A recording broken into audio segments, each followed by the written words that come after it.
Linen to a corkboard with a bin bag over the top.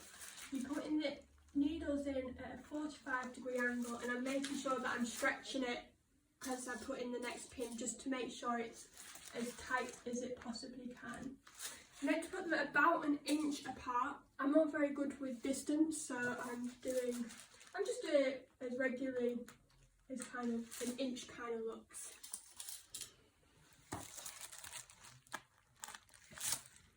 It's going to be a lot harder than it actually is, and it doesn't seem to be that time consuming either. I thought it would take a long time, but yeah, it's not too bad. So I finished pinning the Wordsworth Cuckoo. I actually went back and did the top row because I definitely got my confidence up with pulling it. I was a bit scared to pull it tight enough, and by the time I got back to the top it felt quite loose compared to the rest of it. So now I'm going to start spraying it just with water. Now you can only do this method with Appleton's. You need to test Appleton's wool just because other wools might run, but this is a tried and tested method with this one. So we're just going to go and drench all of the linen, and it's really important to make sure that every kind of bit has water on it, because otherwise you get a water line, and that's not what we want. So I'm just going to go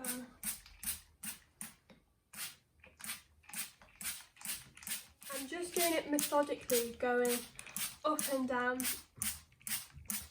each area, and then I'm going to go back that way and really focus on the edges, and then the densely stitched areas as well, especially where there's long and short shading stitches and those satin stitches where there's double threads.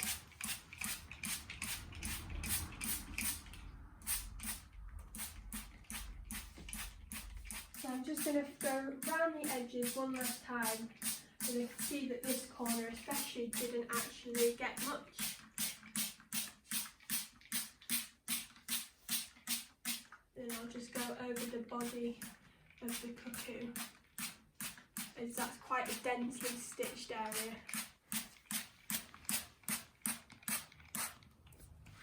So that's the spraying finished. You can already see that the lines where the hoop were have gone. So we're going to leave this to dry now. Philippa says that it can take quite a while, up to 3 days in some cases, sometimes more. So we're just going to store this to dry on a nice flat surface and come back to it in a few days to turn it into a pillow, which I'm really excited about. So now that we have completed Wordsworth Cuckoo, I wanted to show you the two designs that we might be doing next. There's two options for us to stitch along with, and I wanted you to choose which kit you wanted to see next.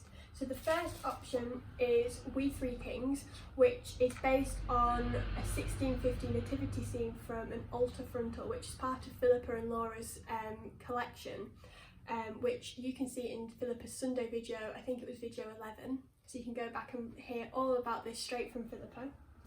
The second option is the Jacobean Stag, which is based on a 20th century pelmet, which is also in their private collection. This was featured in one of the early Sunday videos, video 2, so you can go and hear Philippa talk all about this.